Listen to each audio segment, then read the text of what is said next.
Hey family, what's going on? I'm not on this channel much, but I'm back now and I'm unleashed. So I'm going to change the name of the channel to Bougie Auntie Unleashed because I've just been watching from the sidelines. You know, life has been lifing and I've had to focus on whatever I had to focus on. But some of the things that I see going on, I think I'd like to put in my 2 cents, hopefully deliver some insight, learn some things as well. And there are some things that just need to be said.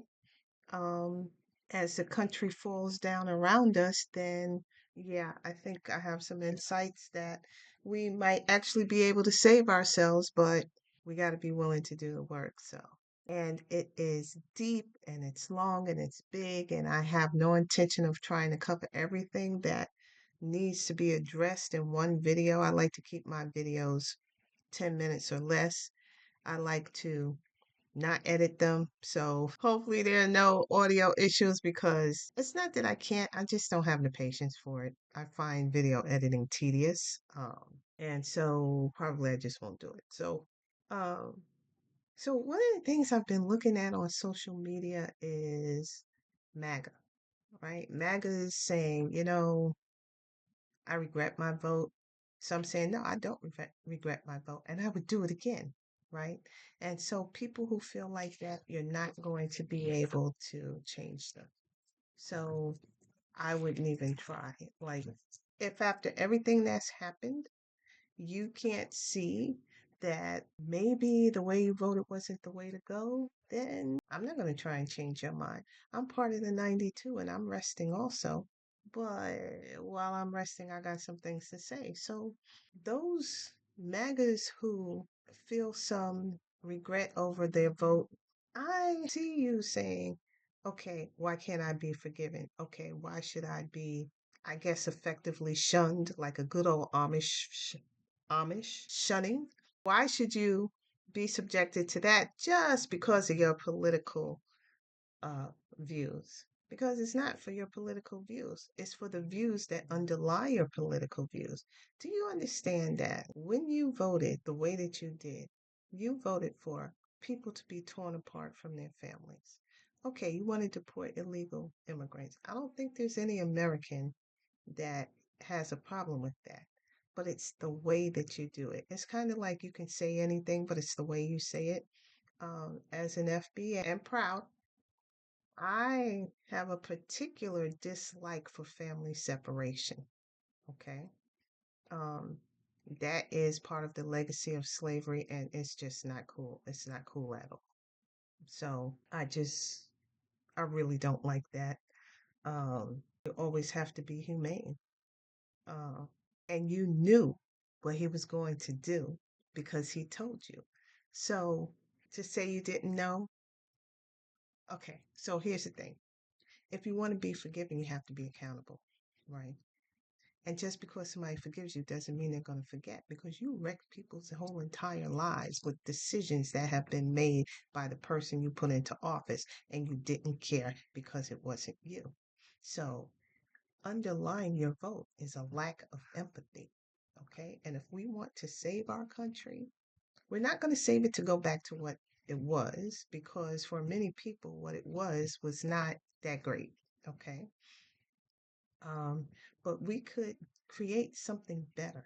In order for us to get there, the first step you have to get to is empathy. You have to be able to look somebody in the eye who doesn't look like you and say, I see you and I feel you.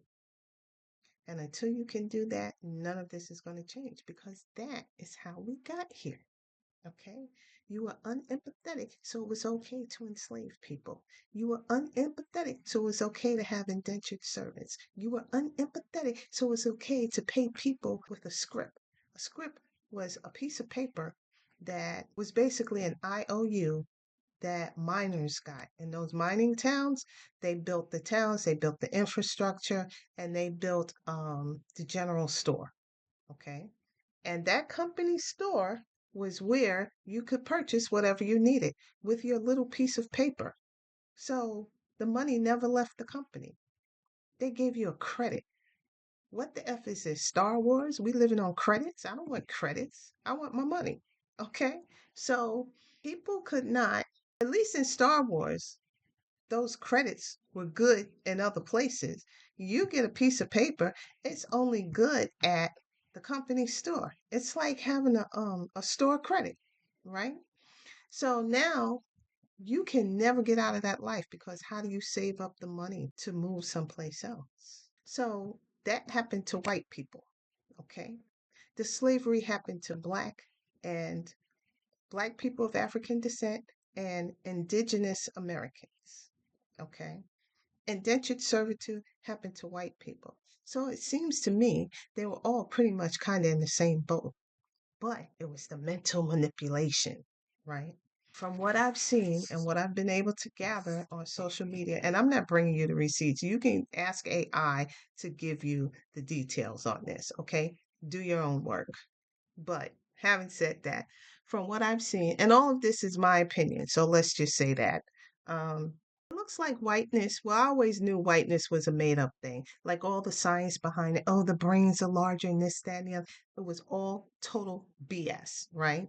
Completely made up to mentally manipulate you so that you could see yourself as different and apart from those others and not band with them. And then the two of you work against your real, true common enemy, which is the 1%.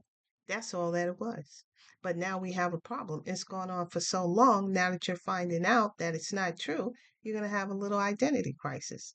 You know what? Compartmentalize, put it to the side, and do what needs to be done.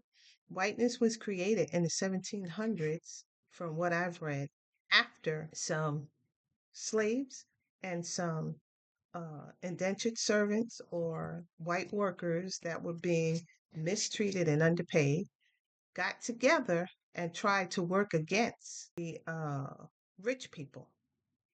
I don't know if it was a plantation owner or the business owner, whatever it was the ones that wasn't them, right? The people who owned things. So they created this situation so you could see yourself as above. Now, when you see those people who are supposed to be beneath you excelling or doing better in life than you, that creates cognitive dissonance for you and you're angry. But see the larger, bigger picture. Don't be angry at people who are just trying to better themselves.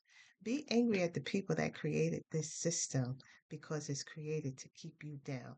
And that's the difference that black people know and white people don't. Because we've been on the receiving end of so much violence and oppression, we see the people for who they really are.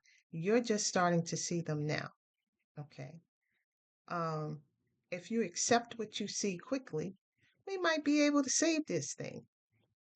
But if you don't and you cling to the lies of white supremacy, then this ship does sink. Okay. So that's what I have to say on the MAGAs today. I got a lot of other topics I'm going to cover with you. I'm going to talk about what's happening in the tech world because that job market is an indicator of everything that will happen to everybody in all other industries, and specifically when it comes to technology consulting.